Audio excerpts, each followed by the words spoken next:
Patuloy ang investigasyon sa mga di umano maanomalyang proyekto ng gobyerno.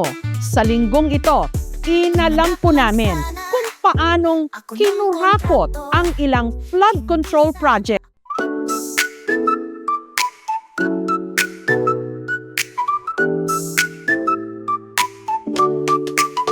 Kung anak lang sana ako ng kontraktor, hindi sana ako naghihirap ng ganito.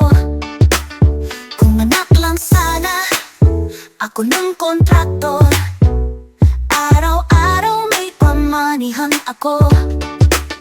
Kung anak lang sana ako ng kontraktor, araw-araw may papakas ako.